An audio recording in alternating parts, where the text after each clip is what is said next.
My name is Emily Wallace. I'm 26 years old, and at the dinner that was supposed to celebrate completing my master's degree in mechanical engineering, my father, Gregory, stood up in front of my extended family and announced, "You're dead weight in this house," while my cousins actually laughed at the public humiliation, and not a single person at that table came to my defense. What my family didn't know was that their assessment of me as worthless would be the last words they'd hear from me before I disappeared completely from their lives, taking my engineering degree and career prospects with me to a city where people actually valued achievement over whatever toxic dynamic had convinced them that educational success was something to mock. I had just completed 4 years of the most challenging academic and professional development of my life, earning a master's degree in mechanical engineering from a respected program, while working 25 hours per week at an automotive testing facility to support myself financially. The degree wasn't just a piece of paper. It represented countless nights studying thermodynamics until 3 a.m., weekends spent in the university machine shop perfecting prototypes, and the systematic sacrifice of every social opportunity and moment of relaxation in pursuit of expertise in my field. The graduation ceremony itself had been deeply meaningful, watching hundreds of my peers cross the stage to receive recognition for years of dedication to their respective fields. When my name was called and I walked across that stage to shake the dean's hand, I felt a profound sense of accomplishment that had nothing to do with family validation and everything to do with knowing I had pushed myself to master one of the most demanding technical disciplines in higher education. My master's thesis had focused on advanced materials engineering for aerospace applications, specifically analyzing stress distributions in composite structures under extreme temperature variations.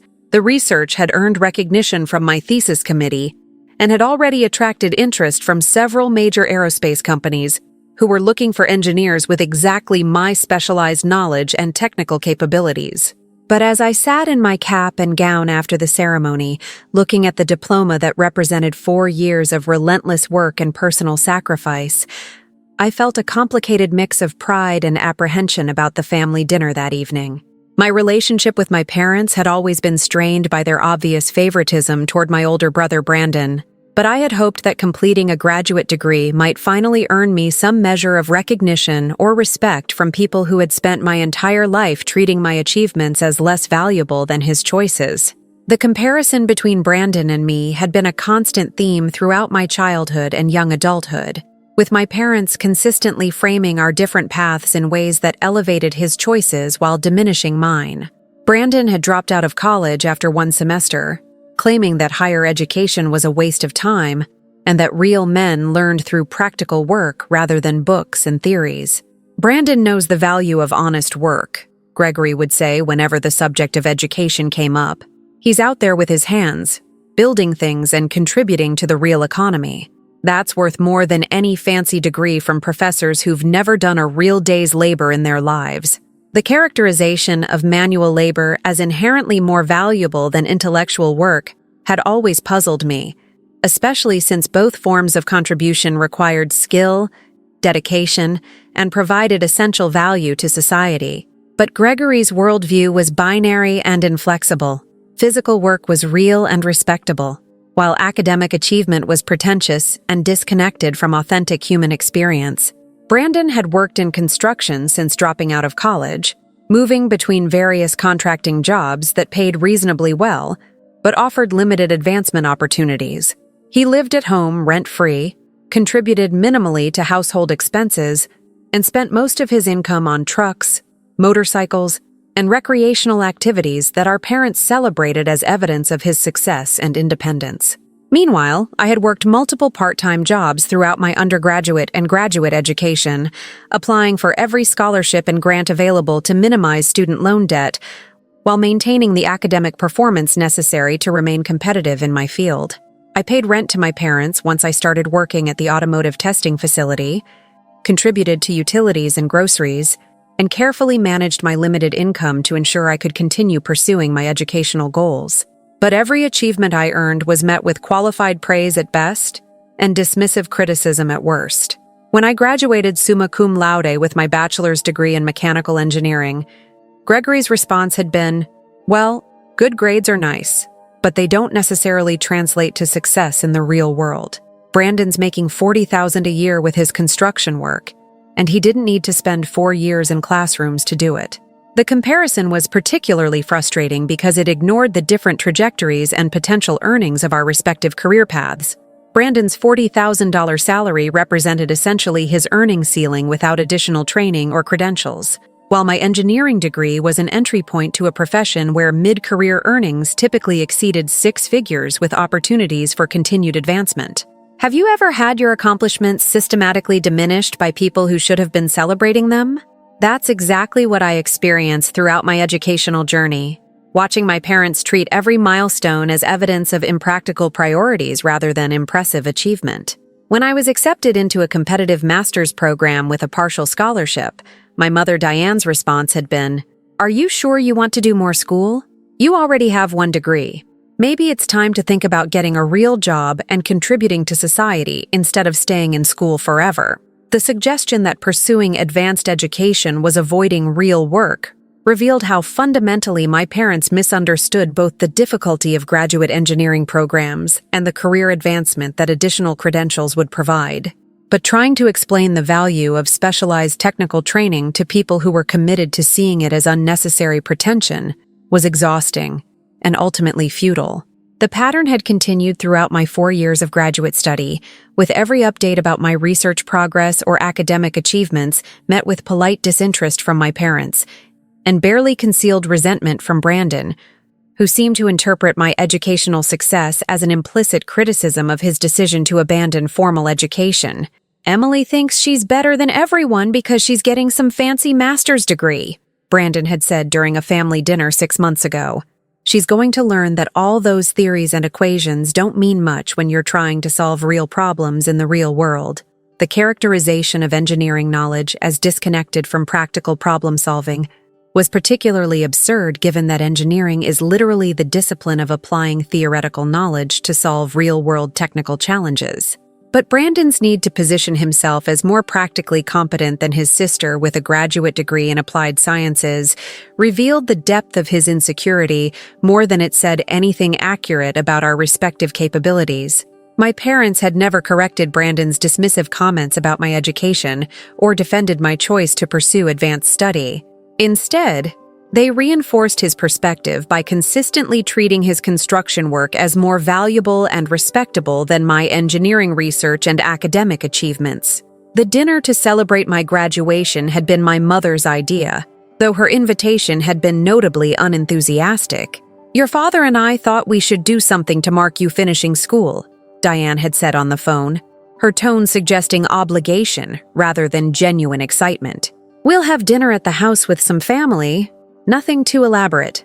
The specification that the celebration would be nothing too elaborate stood in stark contrast to the major party my parents had thrown for Brandon when he bought his first truck, complete with a backyard barbecue that had included extended family, neighbors, and friends from his construction crew.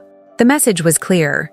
Brandon's consumer purchases warranted elaborate celebration, while my graduate degree merited only a modest family dinner. But I had accepted the invitation anyway, hoping that perhaps seeing me in my cap and gown with my diploma might trigger some parental pride or recognition that I had accomplished something significant. I wanted to believe that my family was capable of celebrating my achievements, even if they didn't fully understand their significance or value. The dinner was held at my parents' house with about 15 people in attendance: Gregory and Diane, Brandon, my Aunt Rebecca and Uncle Thomas, my cousins Jake and Sarah, and several other extended family members who had been witnesses to years of comparison between Brandon's practical work and my academic pursuits. I arrived wearing the dress I had purchased specifically for graduation photos, carrying my diploma in its official university folder, and feeling cautiously optimistic that perhaps this evening would mark a turning point in my family's attitude toward my educational choices and career direction.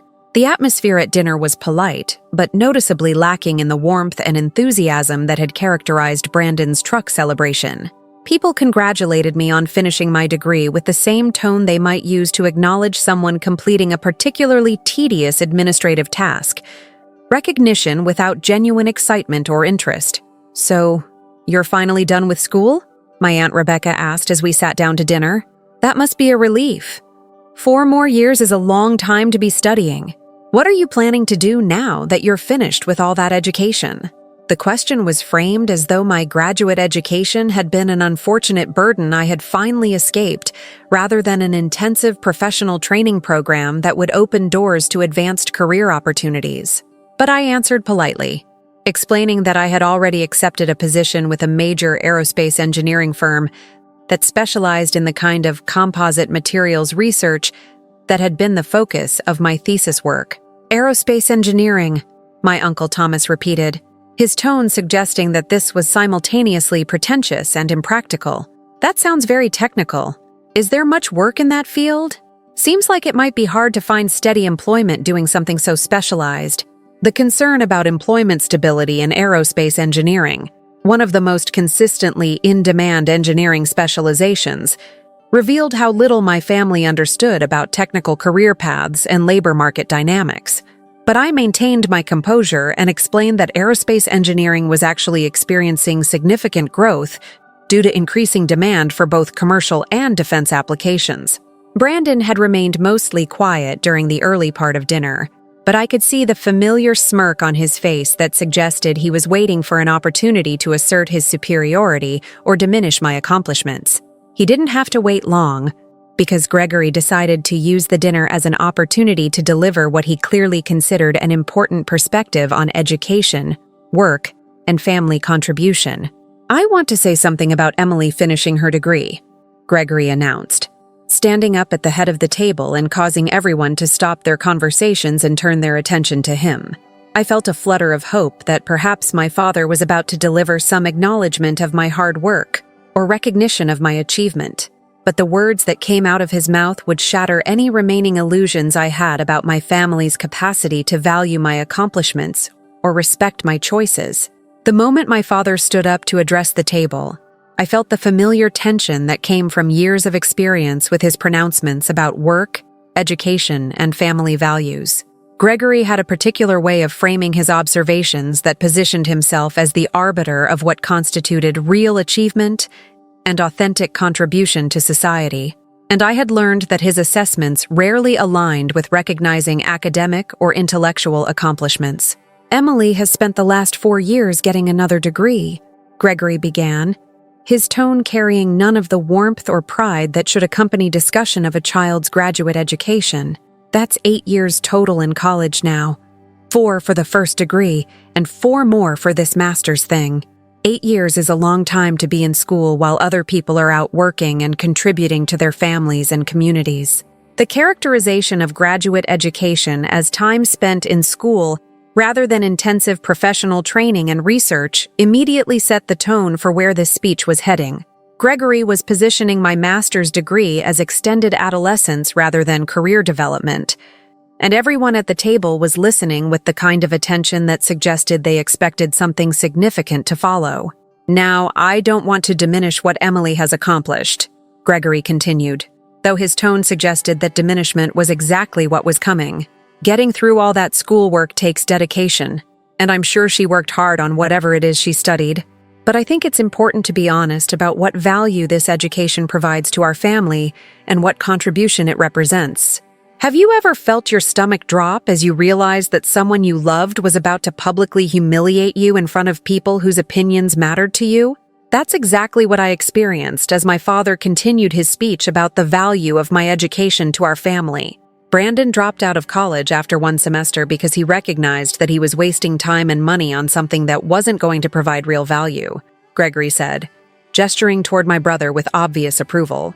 He made the mature decision to get out into the workforce, learn practical skills, and start contributing to society immediately rather than spending years accumulating debt and theoretical knowledge. The comparison was being drawn explicitly now, with Brandon's abbreviated college experience positioned as mature pragmatism, while my 8 years of higher education was being framed as some kind of extended avoidance of adult responsibility. "Brandon has been working steadily for 7 years now," Gregory continued, his voice gaining confidence as he developed his argument. "He's learned construction skills, he knows how to solve real problems with his hands and his practical intelligence, and he's been contributing to our household and our family in tangible ways. That's what I call real achievement. Doing work that makes a visible difference and being someone your family can count on. The implication that I hadn't been contributing to our household or family was particularly galling, given that I had been paying rent and utilities while Brandon lived completely rent-free. But Gregory wasn't interested in financial contributions. He was building toward a specific conclusion about whose choices represented authentic value and whose represented pretentious waste. Emily, on the other hand, has spent 8 years accumulating credentials and theories while contributing very little to our family's well-being or practical situation, Gregory said, and I could feel my face burning with humiliation as extended family members shifted uncomfortably in their seats, clearly sensing that this dinner speech had crossed from uncomfortable into openly cruel. She's been living here, using our resources, taking up space, while focusing all her energy on academic achievements that don't translate into any meaningful support for the people who have provided for her all these years, Gregory continued, and I noticed that Brandon was nodding along with obvious satisfaction, while Diane remained completely silent, offering no defense or objection to her husband's public degradation of their daughter. I think it's time we were honest about what Emily's choices represent, Gregory said, his voice taking on a harder edge as he approached his conclusion. All this education, all these degrees, all this time spent in classrooms and laboratories, what has it actually contributed to our family? What practical value has it provided to the people who have supported her through all these years of extended childhood? The characterization of graduate engineering study as extended childhood was so absurd and offensive that I wanted to stand up and defend myself, to explain that my research had already attracted job offers from major aerospace companies and that my degree represented expertise that would command significantly higher earnings than construction work. But something kept me frozen in my seat, watching this humiliation unfold while my extended family witnessed my father's complete lack of respect for my achievements. The truth is, Gregory said, looking directly at me with an expression that mixed disappointment with something close to contempt, you're dead weight in this house. All these fancy degrees don't change the fact that you've been consuming family resources without providing real value in return. You're not contributing. You're taking. You're not building anything useful. You're accumulating credentials that impress other academics but mean nothing to people doing real work in the real world. The phrase dead weight hit me like a physical blow, and I heard at least 2 of my cousins actually laugh at the brutal assessment. Not uncomfortable chuckles or nervous laughter that might suggest they recognized the cruelty of what was happening. These were genuine laughs that indicated they found my father's characterization amusing and perhaps even accurate. Brandon was smirking openly now, clearly delighted that our father had finally articulated what he had apparently been thinking about me all along. My mother remained silent, staring at her plate as though she could avoid complicity in this humiliation by simply not making eye contact with anyone at the table. I hope that now that you're finally done with school, you'll start thinking about what it means to actually contribute to a family rather than just collecting degrees and expecting everyone else to be impressed, Gregory concluded, sitting down with an air of satisfaction that suggested he believed he had delivered some kind of important life lesson, rather than a devastating public humiliation of his daughter, on the day she completed a major academic achievement. The silence that followed was excruciating. Nobody spoke up to defend me or challenge Gregory's assessment. Nobody suggested that perhaps completing a master's degree in engineering represented significant achievement worthy of recognition. Nobody pointed out that his comparison between Brandon's construction work and my aerospace engineering research was fundamentally flawed and revealed deep ignorance about different career trajectories and earning potentials. My Aunt Rebecca eventually broke the silence with an awkward attempt to change the subject to some neutral topic about neighborhood news. But the damage had been done. My own father had called me dead weight at my graduation dinner.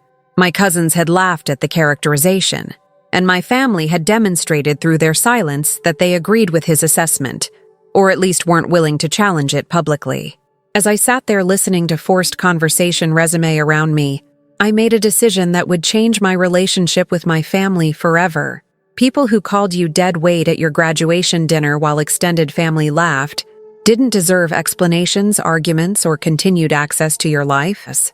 They had revealed something fundamental about how they valued you, and the appropriate response wasn't to defend yourself or try to change their minds. It was to remove yourself completely from their toxic environment. I didn't say anything for the rest of dinner. I didn't argue with my father's assessment or try to explain the value of my education. I didn't confront Brandon about his smirk or my mother about her silence. I simply sat quietly, eating mechanically, and waiting for the appropriate moment to execute the plan that was forming in my mind with perfect clarity. The history of comparison between Brandon and me stretched back to childhood, but it had intensified dramatically once we reached adulthood, and our diverging paths became more apparent.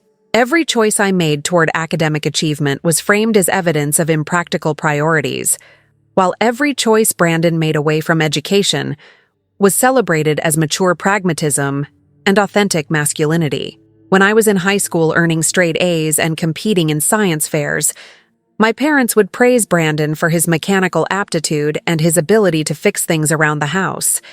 "Brandon has common sense," Gregory would say. "He understands how things actually work, rather than just reading about them in books. That's more valuable than any grade point average."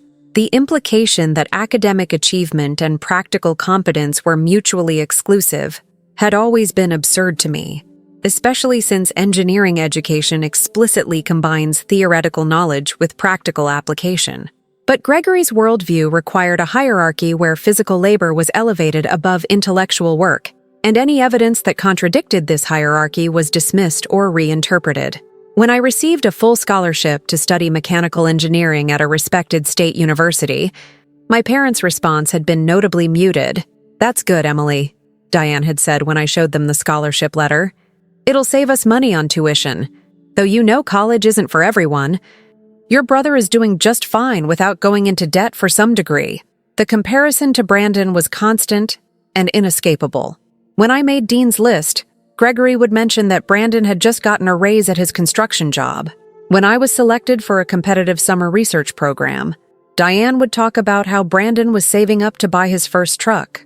Every achievement of mine was immediately countered with some parallel accomplishment of Brandon's, as though my parents needed to maintain perfect balance in their assessment of their children's worth. But the balance was never actually balanced.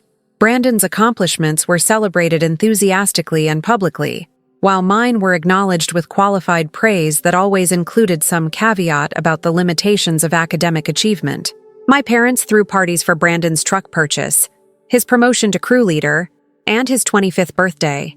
They sent announcement cards to relatives when he moved into a slightly nicer apartment. They posted proud Facebook updates about his construction projects and work ethic. Meanwhile, my academic achievements were mentioned only if directly asked about, and usually with the kind of apologetic tone parents use when discussing a child's quirky but ultimately harmless hobby. "Emily is still in school," Diane would tell relatives who inquired. "She's doing some kind of advanced engineering degree. We don't really understand it, but she seems to enjoy studying." The systematic diminishment of my accomplishments had real consequences for my relationship with extended family and my sense of belonging within family gatherings. Cousins, aunts, and uncles absorbed my parents' framing of Brandon as the successful child and me as the perpetual student who was avoiding real life through endless education. "When are you going to be done with school and get a real job?" my cousin Jake had asked me at a family barbecue last summer. "You've been in college forever. Most people finish in 4 years and move on with their lives." The ignorance about graduate education and professional development was frustrating but understandable given that nobody in my extended family had pursued education beyond a bachelor's degree. What was more hurtful was the judgmental tone that suggested extended education represented some kind of personal failing rather than ambitious career planning. Have you ever tried to explain your career goals to people who were fundamentally opposed to the type of work you wanted to do?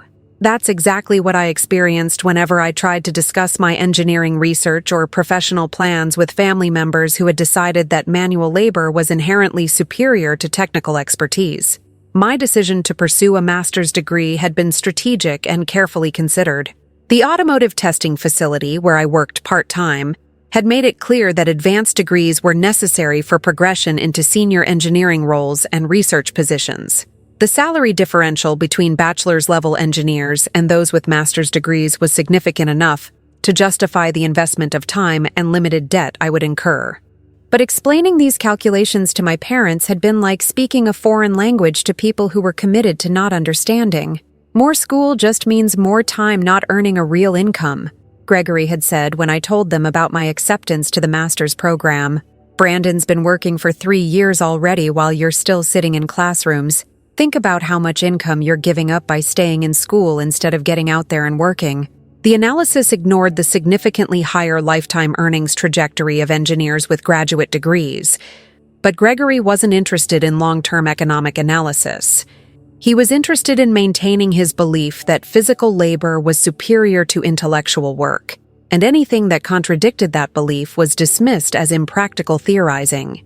Throughout my master's program, my parents had provided zero financial support while continuing to subsidize Brandon's lifestyle completely. He lived at home rent-free, ate meals prepared by our mother, and had his laundry done by parents who apparently believed that 27-year-old men needed this level of domestic support to succeed in their construction careers. Meanwhile, I paid rent, bought my own groceries, did my own laundry, and managed the complex scheduling required to balance coursework, research, and part-time employment. But none of this independent living and financial responsibility earned recognition from parents who were convinced that academic achievement represented avoidance of adult responsibility. The night I defended my master's thesis successfully in front of my committee, I had called my parents to share the news. My thesis defense had been rigorous and challenging, with professors questioning my methodology, results, and conclusions for over 2 hours before ultimately praising my research as publication-worthy work that advanced understanding in my specialized field. I passed my thesis defense, I had told Diane when she answered the phone. My committee approved my research and said it was some of the best work they'd seen in recent years. I'm officially done with my degree requirements. That's nice, honey, Diane had replied with notable lack of enthusiasm. Your father and I are actually about to leave for Brandon's company barbecue. He invited us to come meet his crew and see the project site he's been working on. We're very proud of him for becoming such a respected member of his team. The contrast between my successful thesis defense and Brandon's company barbecue was presented as though these were equally significant events, though the subtext was clear that my mother considered Brandon's social integration with his construction crew more impressive than my completion of graduate-level engineering research. Congratulations on finishing school, Gregory had said when he took the phone briefly. Now you can finally start working full-time and contributing to household expenses properly instead of splitting your time between jobs and classes. It'll be good for you to focus on earning money instead of accumulating credentials.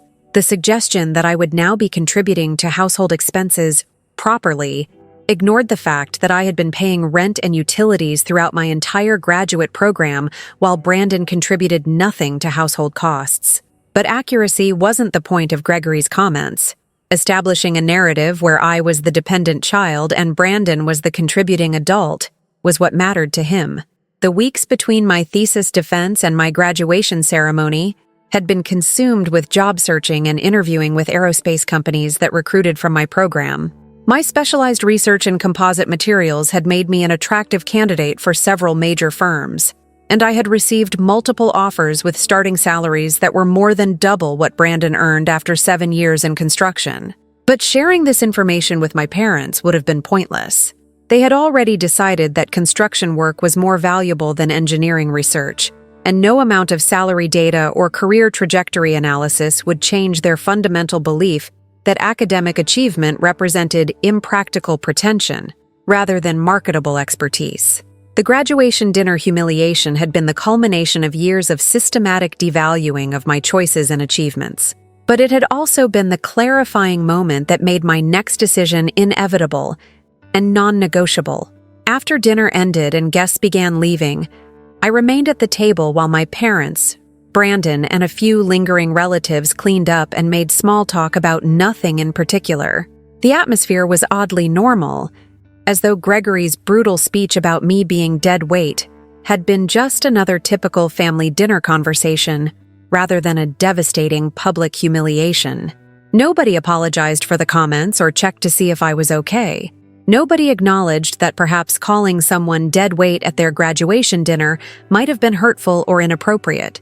The lack of recognition that anything problematic had occurred revealed how normalized this kind of treatment had become in my family dynamic. I waited until most of the extended family had left before making my move. Brandon was in the living room watching television. My parents were in the kitchen finishing the dishes, and I was sitting alone at the dining room table with my graduation diploma still in its university folder beside me. Without saying a word to anyone, I stood up, picked up my diploma, and walked to the small bedroom I still technically occupied when staying at my parents' house. I gathered a few essential items: my laptop, some clothes, important documents, and packed them efficiently into a single bag. My movements were calm and methodical, as though I was simply preparing for a short trip, rather than permanently leaving my family's home and life. I returned to the dining room and placed my house keys on the table where everyone could see them, a clear symbolic gesture that I was relinquishing any claim to this space and any expectation of being welcomed here. The keys made a small metallic sound as they hit the wooden table, and that sound felt like the closing of a door that would never reopen. My mother noticed me standing with my bag and keys on the table. "Are you leaving already, Emily?" she asked, her tone suggesting mild surprise but no real concern. "I thought you might stay over tonight since it's your graduation day." "I'm leaving," I said simply, without elaboration or explanation. My voice was calm and steady, showing none of the emotional turmoil I felt about permanently severing ties with my family. Some situations don't deserve explanations or arguments. They deserve clean exits. "Where are you going?" Diane asked, still not seeming to grasp that this was a departure rather than a temporary exit. "Are you going back to your apartment near campus?" I didn't answer the question. Instead, I picked up my bag, took one last look at the house where I had grown up, and the family that had just demonstrated they would never value my achievements, and walked toward the front door. Gregory emerged from the kitchen, apparently alerted by Diane's questions. "Emily, what are you doing with your keys on the table?" he asked, his voice carrying irritation rather than concern. "If this is some dramatic response to what I said at dinner, you're being ridiculous. I was just being honest about your contribution to this family." "I know," I said, turning to look at him directly. "You were being honest, and now I'm being honest about what I'm willing to accept from people who call me dead weight at my graduation dinner." The statement hung in the air for a moment as Gregory processed that I was actually leaving rather than just making a dramatic gesture. "Emily, don't be childish," he said, his tone shifting to the authoritative voice he used when he expected compliance. "We had a family dinner for your graduation. Stop being so sensitive about some honest feedback and sit down so we can talk about this reasonably." "There's nothing to talk about," I replied, my hand on the doorknob. "You've made your assessment very clear. Dead weight doesn't need to explain its departure." I walked out the door before anyone could respond, got into my car, and drove away from my family's house with no intention of ever returning. The decision had been made in that moment when my father stood up at dinner and called me dead weight, while my extended family laughed and nobody defended me. That moment had revealed everything I needed to know about what my family thought of me, and whether they deserved continued access to my life. Over the next 24 hours, I executed the complete removal of myself from my family's life, with the same systematic precision I had applied to my engineering research. I blocked every family member's phone number and social media account, changed my emergency contacts to professional colleagues rather than relatives, and arranged for mail forwarding from my parents' address to my new apartment in the city where I would be starting my aerospace engineering position. The apartment I had already secured near my new job was small but adequate, and I spent that first night unpacking essentials and setting up the workspace where I would be preparing for my new position. The silence of being completely alone felt peaceful rather than lonely. I had removed myself from people who diminished my achievements, and the absence of their toxic assessments was immediately liberating. Have you ever felt relief rather than sadness about cutting ties with family members who were supposed to love you? That's exactly what I experienced as I blocked their numbers and deleted their contact information, knowing I was removing sources of pain rather than losing valuable relationships. The next morning at 7:11 a.m., my phone, which I hadn't yet completely cleared of family contacts, showed 49 missed calls from Diane and 3 text messages asking me to call her immediately. There was also one message from Gregory that simply said, "Please." The panic in that single word was evident, suggesting they had finally realized I had actually left rather than just making a dramatic gesture. But I had already made my decision, and their sudden concern was too little too late.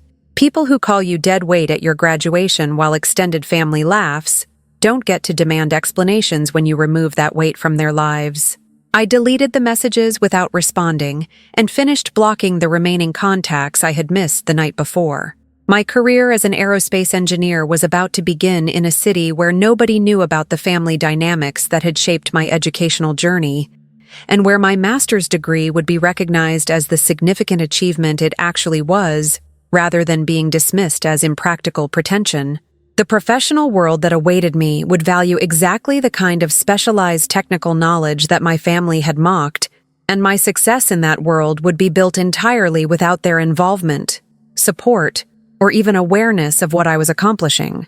The weeks following my departure from my family's life brought a cascade of attempted contacts that revealed both the extent of their panic and their fundamental inability to understand why their treatment had driven me away.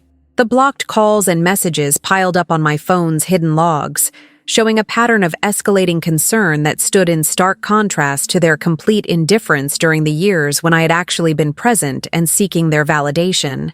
Diane's messages, which I could see excerpts of in my phone's blocked message notifications before I disabled even that function, progressed from confused inquiry to desperate pleading over the course of 3 days.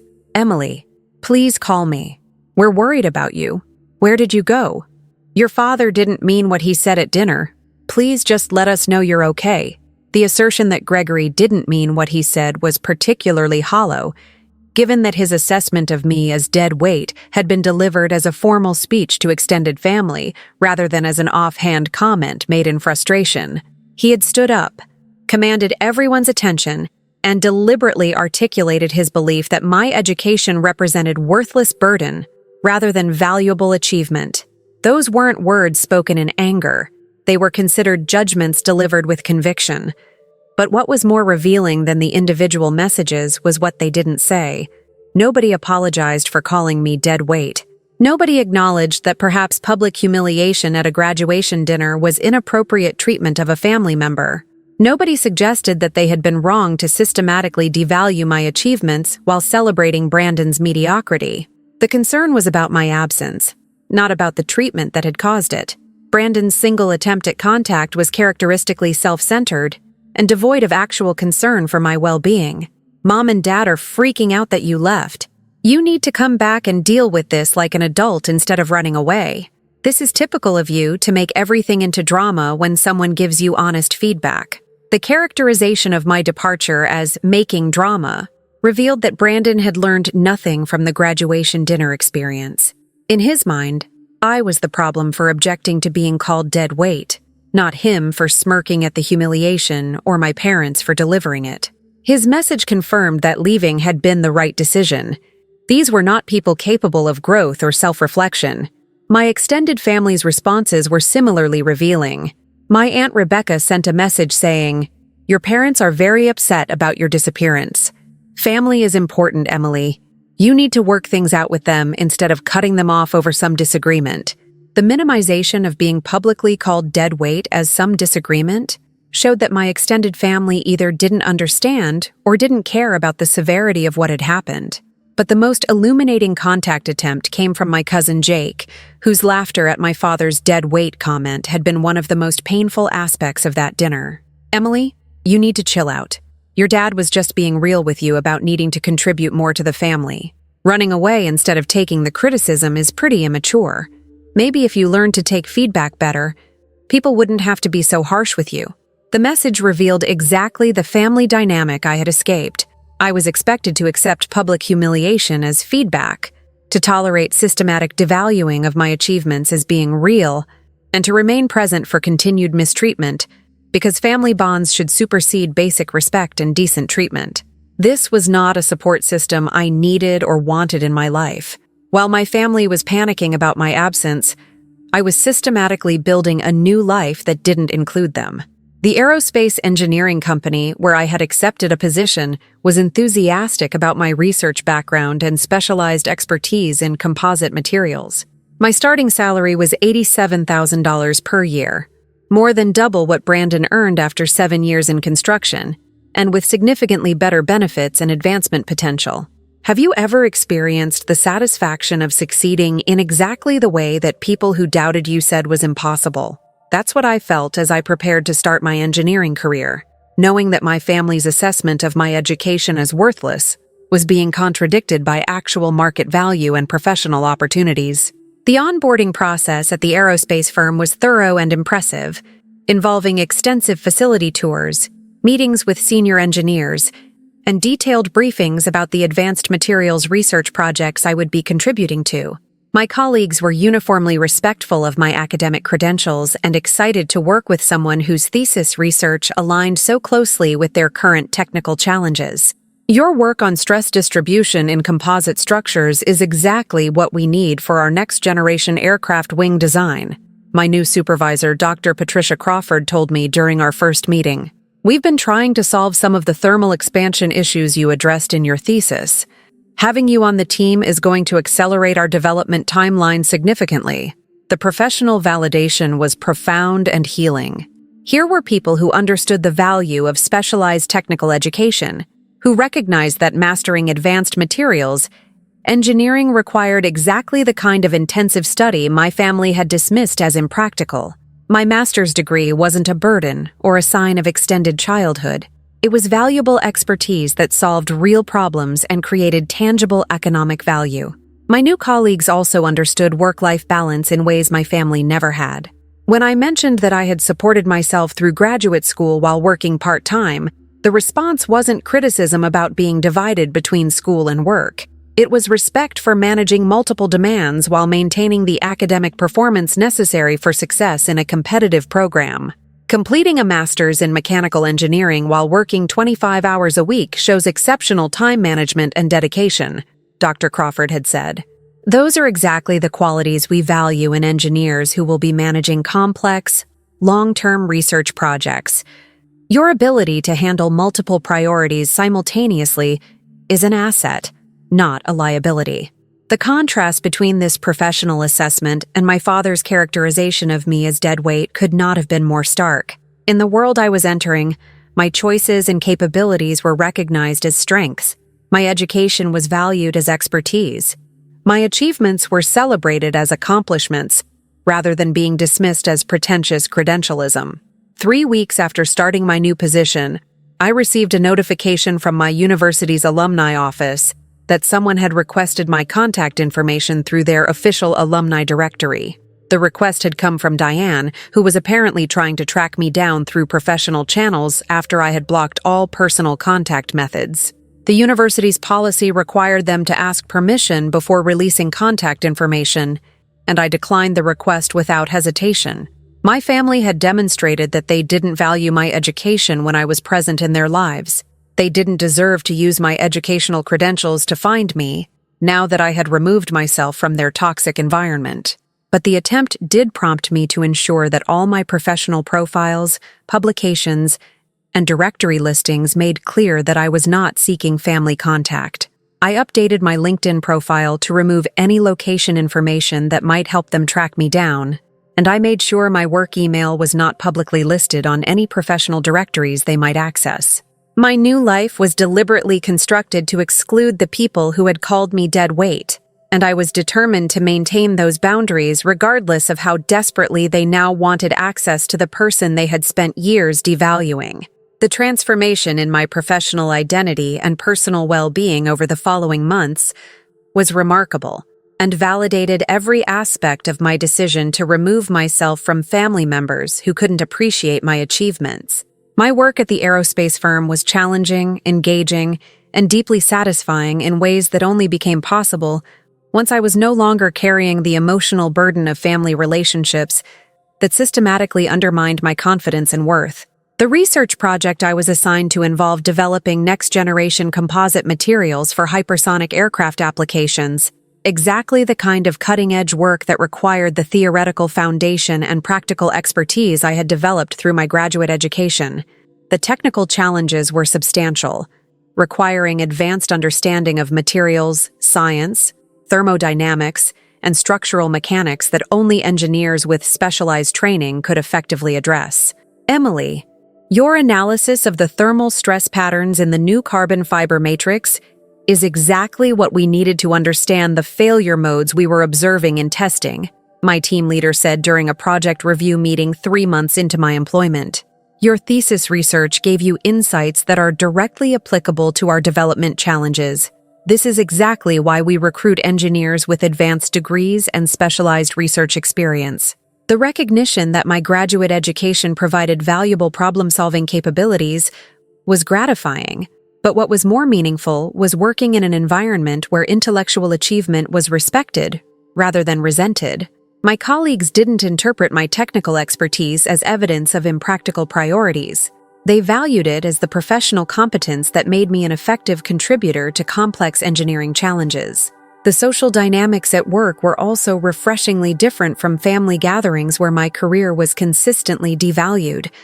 When colleagues asked about my background, and I mentioned completing my master's while working part-time, the response was consistently impressed, rather than critical. People understood that balancing graduate engineering coursework with employment demonstrated time management, determination, and capability, rather than being somehow less legitimate than immediate full-time employment after high school. That must have been incredibly difficult to manage, one of my colleagues said when I mentioned my graduate school work arrangement. Engineering master's programs are demanding enough without adding part-time employment to the mix. How did you handle the stress and workload? The question was asked with genuine curiosity and respect, rather than the judgmental tone my family had used when discussing my education. Here was someone who understood that graduate engineering education was difficult and impressive rather than being an extended avoidance of real work. But perhaps the most satisfying professional development was when my research contributions led to a publication in a respected aerospace engineering journal. The paper, co-authored with Dr. Crawford and 2 other senior engineers, presented our findings on thermal management in composite structures for hypersonic applications, work that built directly on my master's thesis research and demonstrated the practical value of academic expertise. Have you ever achieved recognition in your field that completely validated the educational path your family had mocked? That's exactly what I experienced when the publication was accepted, knowing that my specialized knowledge was contributing to advancement in aerospace engineering, while my family probably still believed I was wasting time on impractical theories. The paper's publication also led to an invitation to present our findings at a major aerospace engineering conference, where I would be speaking to an audience of industry professionals and academic researchers about work that was at the forefront of hypersonic materials development. The professional validation was complete. I had gone from being called dead weight at my graduation dinner to being recognized as an emerging expert in advanced aerospace materials within 6 months. Meanwhile, my family's attempts to contact me had not ceased, though they had evolved from panicked concern to manipulative pleading. My mother had apparently created a new phone number that wasn't blocked, which allowed her to leave one voicemail that I discovered by accident when checking messages from unknown callers. "Emily, it's your mother," Diane's voice said, carrying a mix of desperation and resentment. "I don't know why you're doing this to your family. We gave you everything growing up, supported your education even when we didn't understand why you needed so much schooling, and now you've disappeared without explanation. Your father is very hurt by your behavior, and he wants to apologize for anything he said that upset you." The revisionist history was stunning in its inaccuracy. They hadn't supported my education. They had dismissed and devalued it at every opportunity. They hadn't given me everything. I had worked and earned scholarships to fund my own education, while Brandon received free housing and living support. And Gregory wanted to apologize not for calling me dead weight, but for anything he said that upset me, as though the problem was my emotional reaction rather than his deliberate public humiliation. "We need to talk about this as a family," Diane's message continued. You can't just cut everyone off because you didn't like some honest feedback about your life choices. That's not how families work. We love you, and we want you to come home so we can work through whatever misunderstanding led to this estrangement. The characterization of being publicly called dead weight as some honest feedback and misunderstanding revealed that my family had learned nothing from my departure. They were still operating under the belief that their treatment had been reasonable and that my objection to it was the actual problem. This confirmed that leaving had been the correct decision. I deleted the voicemail without responding and blocked the new number, then took additional steps to ensure my contact information remained inaccessible to family members who were determined to force reconciliation without actually addressing the fundamental disrespect that had driven me away. 6 months after my departure, my professional success had become increasingly visible in ways that would eventually reach my family, despite my best efforts to maintain separation. The conference presentation had gone exceptionally well, leading to inquiries from other aerospace companies interested in recruiting engineers with my specialized expertise. My salary had increased by 15% after my 6-month performance review, reflecting the value my employer placed on my research contributions and technical capabilities. "Emily, we're very impressed with your work so far," Dr. Crawford had said during my review meeting. "You're exceeding expectations for a new engineer, and your research contributions are at a level we typically see from people several years into their careers. We'd like to discuss accelerated advancement opportunities and potentially having you lead some of our next-generation materials development projects." The career trajectory I was on validated every choice I had made about pursuing advanced education and removing myself from family members who couldn't appreciate those choices. Within 6 months of being called dead weight, I was being groomed for leadership positions in aerospace engineering research, exactly the kind of career progression that my graduate degree had been designed to enable. But professional success wasn't the only benefit of removing toxic family relationships from my life. My mental health had improved dramatically without the constant stress of family gatherings where my achievements were systematically devalued. I no longer spent emotional energy trying to prove my worth to people who were committed to seeing me as less valuable than my dropout brother. I wasn't carrying the psychological burden of knowing that people who claimed to love me actually resented my success. The peace that came from surrounding myself only with people who respected my accomplishments was profound and transformative. My colleagues celebrated my achievements rather than diminishing them. My friends were proud of my career progress rather than threatened by it. My professional mentors encouraged my ambitions rather than suggesting I should settle for less demanding work. Have you ever realized that removing negative relationships from your life created space for positive ones to flourish?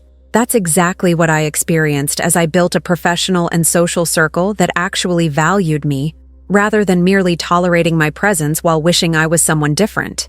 The inevitable moment when my professional success became visible to my family arrived exactly 9 months after I had walked out of their house with my graduation diploma and a single bag of belongings. The conference where I had presented my research findings had been covered by several aerospace industry publications, and one of them had included a profile of young engineers making significant contributions to hypersonic materials development. The article featured my photo, my educational background, and quotes about my research on thermal management in composite structures.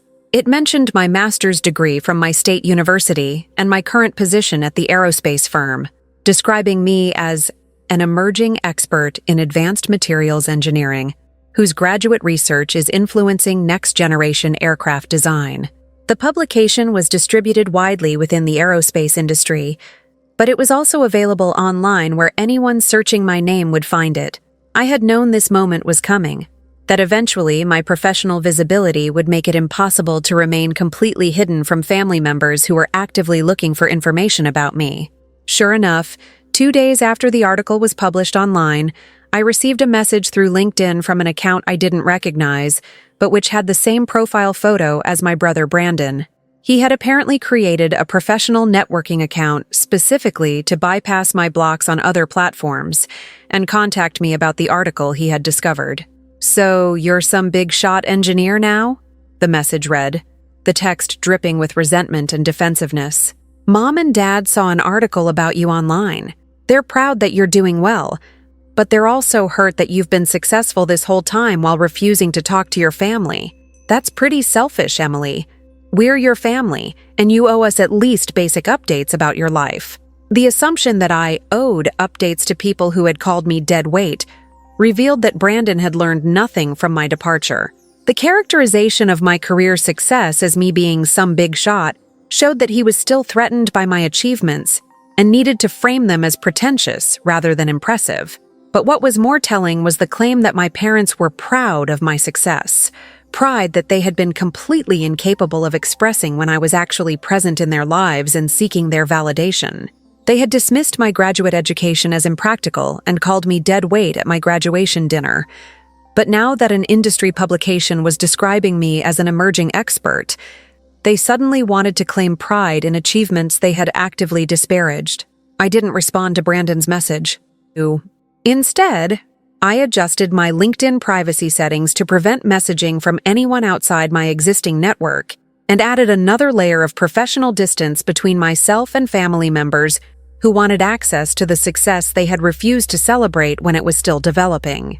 The article did trigger a renewed campaign of contact attempts through every possible channel. My parents apparently reached out to my undergraduate professors trying to get current contact information, only to be told that the university couldn't release that information without my permission. They contacted old friends from high school asking if anyone knew where I was living or working, creating an awkward situation where people I hadn't spoken to in years were suddenly asking me why my family was so desperate to find me. Emily, your mom contacted me asking if I knew how to reach you. One former classmate messaged me. She said you disappeared after graduation and they're worried about you. Is everything okay? Do you need help with something? The portrayal of my deliberate departure as disappearing and their inability to contact me as something I needed help with revealed that my family was still incapable of acknowledging that their treatment had driven me away. They were positioning themselves as concerned family members dealing with a troubled daughter, rather than as people whose toxic behavior had caused someone to cut all contact. I responded to my former classmate with a brief explanation that I was fine and had chosen to distance myself from family members who didn't respect me, and asked her not to share my contact information with anyone from my family, regardless of what reasons they might give for needing it. Most of the old friends who reached out were understanding once I explained that this was a deliberate choice, rather than a crisis situation. But the most significant contact attempt came when Gregory himself found a way to send me a letter through my employer's public mailing address. The letter arrived at work in an envelope addressed to me, care of the aerospace company, and I knew immediately from the handwriting that it had come from my father. I considered throwing it away without opening it, but curiosity about what Gregory would say after 9 months of silence won out over my commitment to complete separation. I opened the letter in my car after work, not wanting to bring family drama into my professional environment. The letter was 2 pages of handwritten text that attempted to simultaneously apologize and justify, taking responsibility while also explaining why his behavior had been reasonable given his perspective. It was a masterclass in non-apology apologies that revealed Gregory still didn't understand why his treatment had been so devastating. Emily, the letter began, I want you to know that I never meant to hurt you with what I said at your graduation dinner. I was trying to give you honest feedback about contributing more to the family, but I can see now that my words came across more harshly than I intended. Your mother and I are very proud of what you've accomplished with your engineering career, and we regret that we didn't express that pride more clearly when you were still living at home. The framing of his dead weight speech as honest feedback that came across more harshly than intended was exactly the kind of minimization I had expected.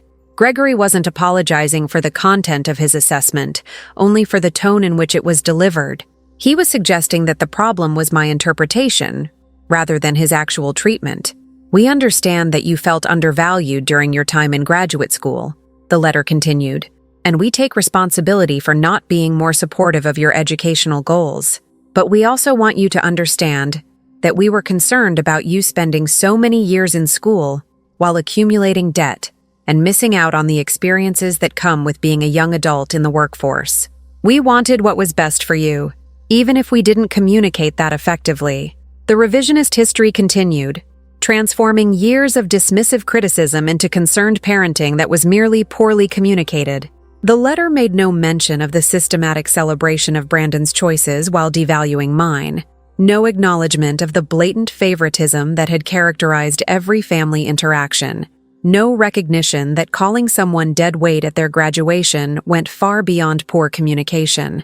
Your brother tells us that you're doing very well in your career and that your research is being recognized in your field, Gregory wrote, and I could practically hear the reluctant admission in the text. We're happy to hear about your success, and we hope that now that you've proven yourself professionally, we can rebuild our family relationship and move forward together. Have you ever received an apology that was actually an insult disguised as reconciliation? That's exactly what Gregory's letter represented, a suggestion that I needed to prove myself professionally before deserving family respect, and that now that I had achieved visible success, they were willing to acknowledge my worth.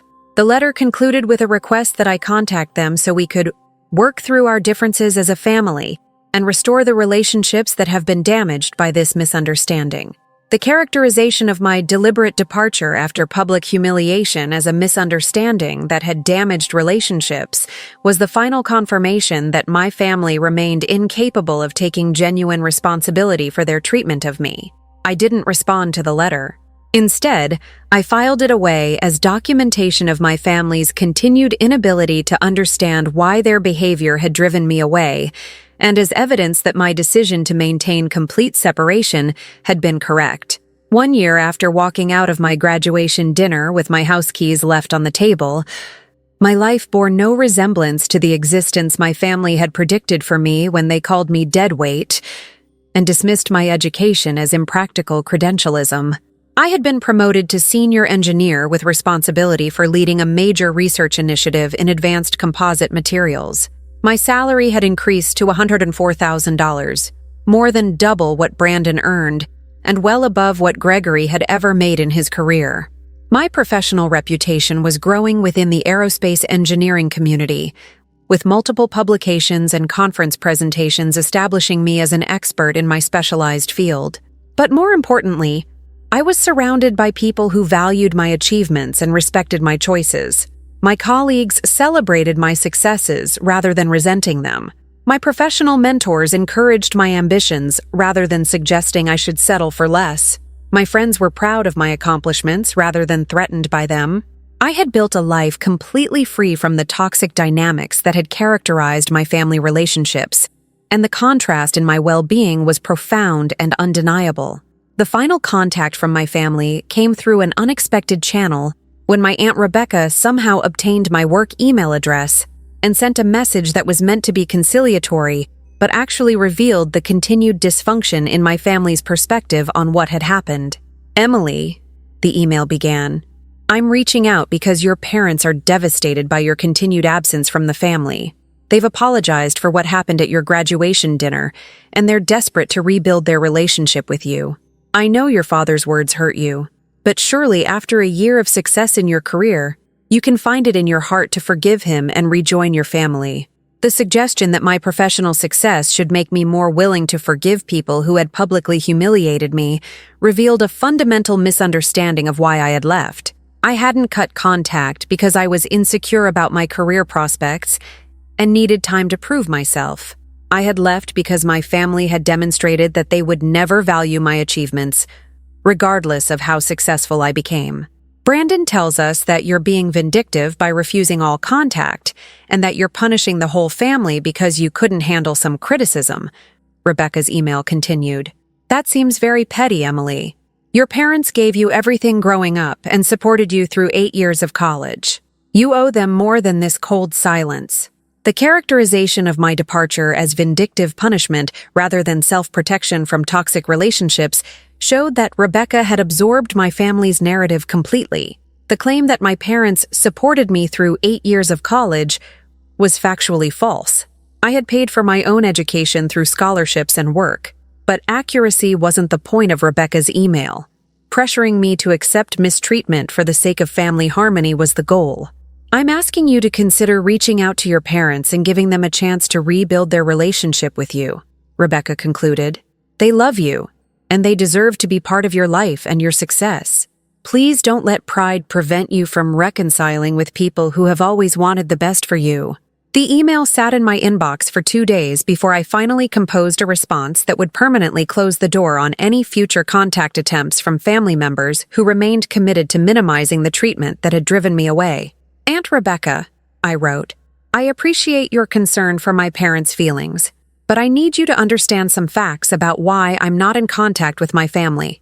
At my graduation dinner, the celebration of completing a master's degree I earned through 4 years of intensive study while working part-time to support myself, my father stood up and called me dead weight in this house in front of extended family. Multiple cousins laughed at this characterization. Nobody, including you, defended me or suggested that this treatment was inappropriate." I continued. "This wasn't some criticism or a misunderstanding. It was a deliberate public humiliation, delivered at a moment when any decent parent would have been expressing pride in their daughter's academic achievement.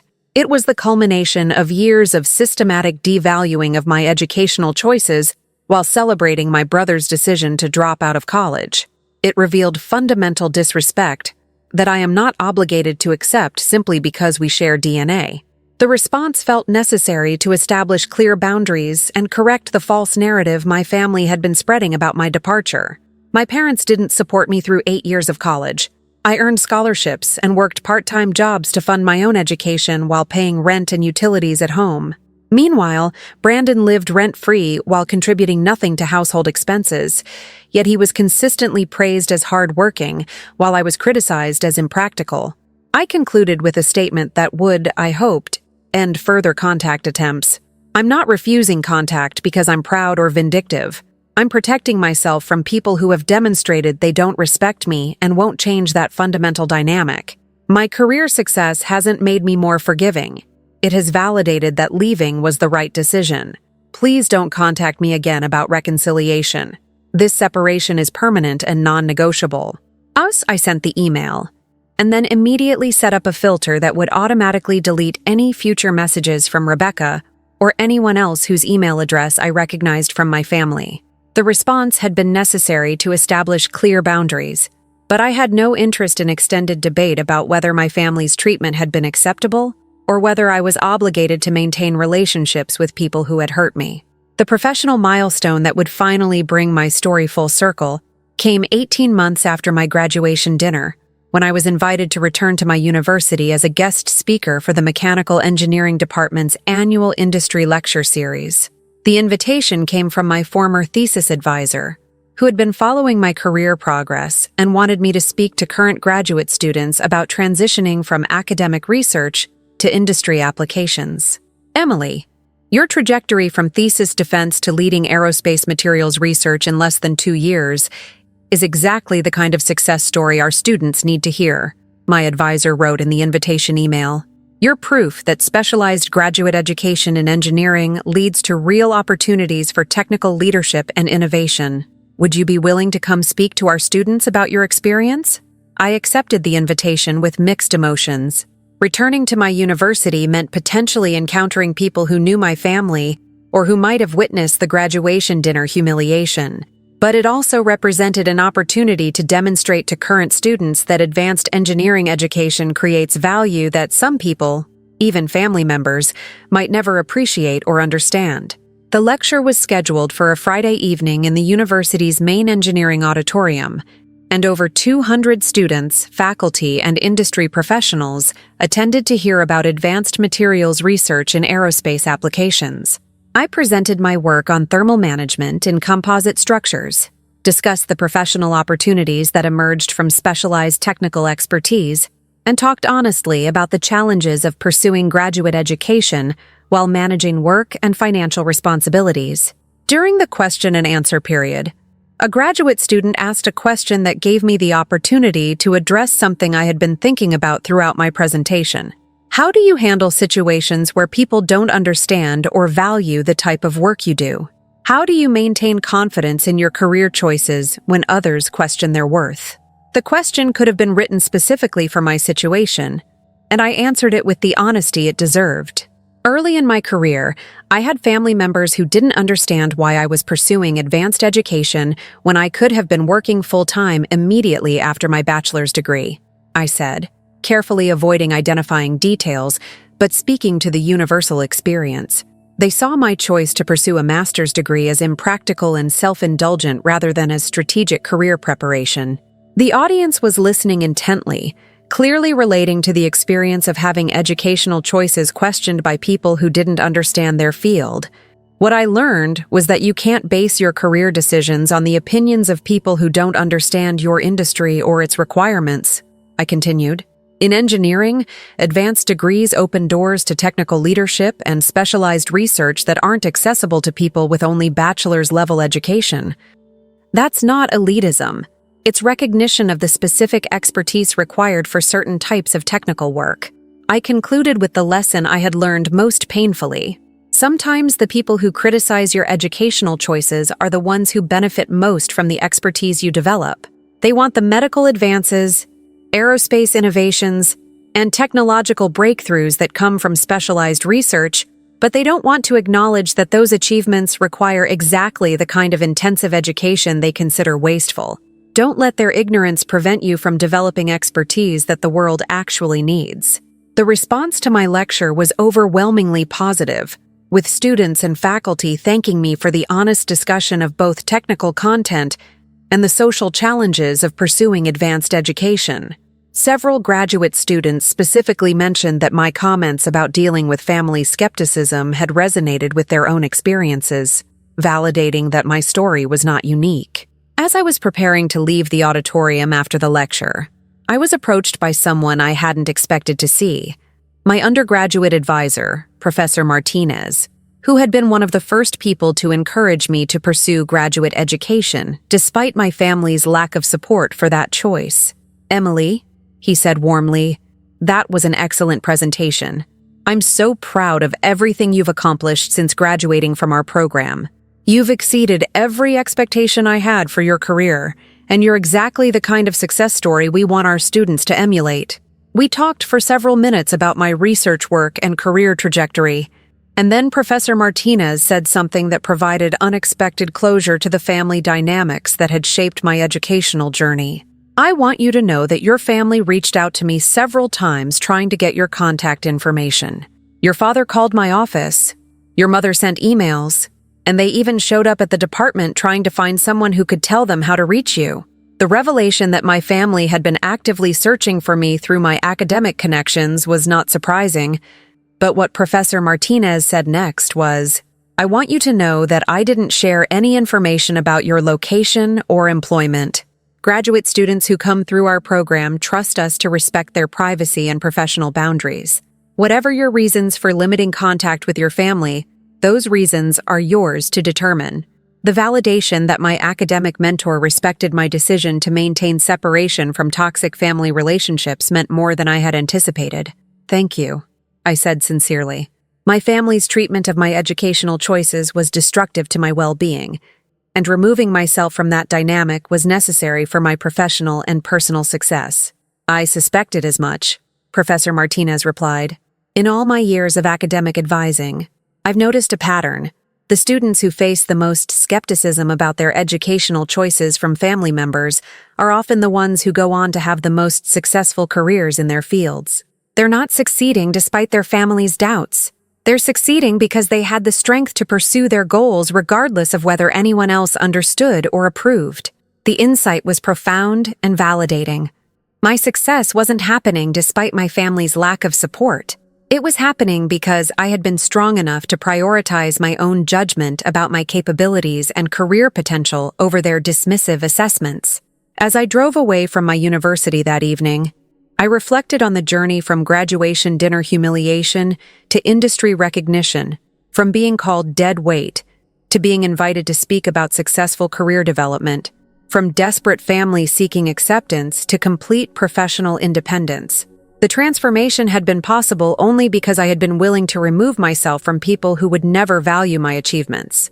2 years after walking out of my graduation dinner, my life had stabilized into a pattern of professional accomplishment and personal peace that would have been impossible if I had remained connected to family members who saw my education as burden rather than achievement.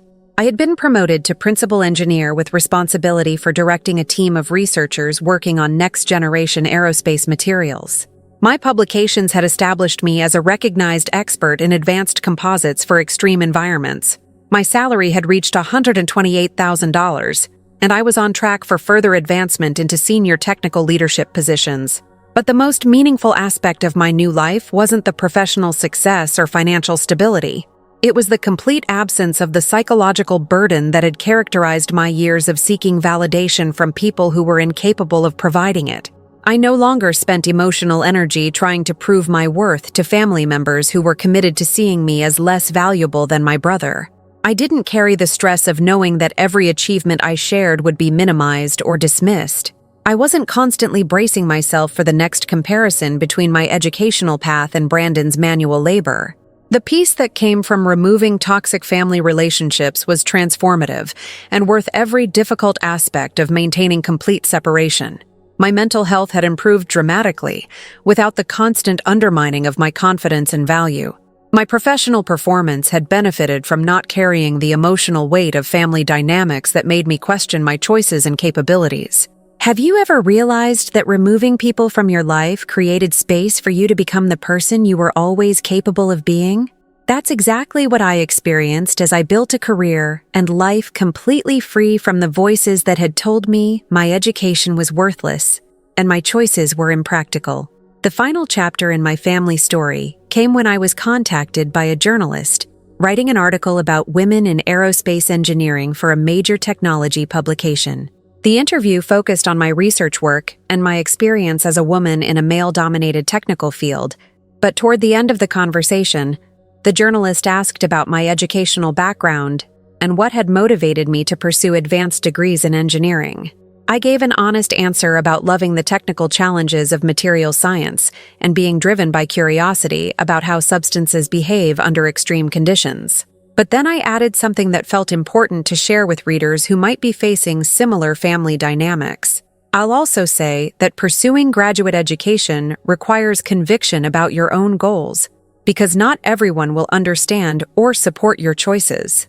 I had family members who considered my master's degree a waste of time, but I knew that the career I wanted required that specialized expertise, and I wasn't willing to compromise my professional goals because others couldn't see their value. The article was published 2 months later, with that quote prominently featured in a sidebar about challenges women face in pursuing engineering careers. The publication was distributed widely within the technology and business communities, and I knew there was a reasonable chance my family would eventually see it. Sure enough, within a week of the article's publication, I received a message through my work email from an address I didn't recognize, but which quickly revealed itself to be from Gregory. He had apparently created a new email account specifically to contact me after seeing the article and recognizing my quote about family members who didn't understand my educational choices. "Emily," the message read, "I saw your interview in the technology magazine. I want you to know that your mother and I are very proud of everything you've accomplished in your career. We understand that we didn't handle your graduation as well as we should have, and we regret the words that were said that evening. We hope that with time and your continued success, you might be willing to rebuild our family relationship and let us be part of your life again." The message was shorter than Gregory's previous letter, but contained the same essential failure to acknowledge the severity of what had happened or take genuine responsibility for the treatment that had driven me away. He was proud of my success. He regretted words that were said, passive voice avoiding ownership, and he hoped my continued success would make me more forgiving. But what was most telling was what the message didn't say. There was no acknowledgement that calling me dead weight had been cruel and wrong. No recognition that systematically devaluing my education while celebrating Brandon's dropout decision had been destructive favoritism. No understanding that my professional success validated the educational choices they had dismissed. No apology for the years of treating my achievements as less important than my brother's mediocrity. I stared at the message for several minutes, considering whether to respond at all or simply delete it as I had done with previous contact attempts. But I decided that one final response would provide closure and permanently establish the boundaries that would govern any future contact attempts. Dad, I wrote back, I appreciate you reaching out, but I need you to understand why I can't and won't rebuild our family relationship. When you stood up at my graduation dinner and called me dead weight in this house, while extended family laughed, you revealed something fundamental about how you view me and my choices. That wasn't a communication failure or a misunderstanding. It was a deliberate assessment delivered as a formal speech to an audience. I continued with complete honesty about the impact of that moment. That dinner was supposed to celebrate completing a master's degree I had earned through 4 years of intensive work while supporting myself financially. Instead, it became a public humiliation, where my own father used my achievement as an opportunity to declare me worthless to the family. That's not something that can be apologized away with vague expressions of regret about words that were said. The response needed to be clear about why professional success didn't change the fundamental problem. You say you're proud of my career accomplishments, but that pride is conditional on external validation from industry publications. When I was actually pursuing the education that created these career opportunities, you called it impractical and suggested I was avoiding real work. You celebrated Brandon for dropping out of college while dismissing my graduate degree as worthless credentialism. Your pride now is about my visible success, not about the person I am or the choices I made to get here. I concluded with the statement that would, I hoped, finally end the attempts at reconciliation. I'm not interested in a relationship where my value to you is determined by whether strangers recognize my achievements. I need family members who respect my choices even when they don't understand them, who celebrate my accomplishments rather than diminishing them, who see my education as valuable rather than as burden. You've proven you're not capable of that kind of support. Dead weight is busy building a career you'll never be part of. Please don't contact me again. I sent the message and then changed my work email settings to automatically delete any future messages from that address. The response had been necessary to establish unambiguous boundaries and to make clear that my separation from my family was based on their fundamental character rather than on temporary hurt feelings that would heal with time. The finality of that message marked the end of my active engagement with family members who had called me dead weight and then couldn't understand why that assessment had consequences. My life continued forward without them, growing richer and more successful with each passing month, while they remained locked in patterns of favoritism and disrespect that I was no longer willing to tolerate. If you're reading this and you're dealing with family members who publicly humiliate you while others laugh, who systematically devalue your achievements while celebrating mediocrity in others, who call you worthless when you accomplish something that should make them proud, please know that you don't owe those people continued access to your life. Educational achievements create value regardless of whether your family recognizes it. Professional success is meaningful, even when the people who raised you can't appreciate it. Sometimes the most powerful response to being called dead weight is proving your value by removing it from the lives of people who never deserved it in the first place. If this story resonated with you, please hit that subscribe button and share your experiences in the comments below. Have you ever been publicly humiliated by family at a moment when you should have been celebrated? How did you handle situations where your educational or professional achievements were systematically devalued by people who were supposed to support you? Your story might help someone else who's struggling with similar family dynamics. Thank you for joining me on this journey. And remember that your achievements deserve respect and celebration, regardless of whether your family is capable of providing it. See you in our next story here on Her Sweet Revenge.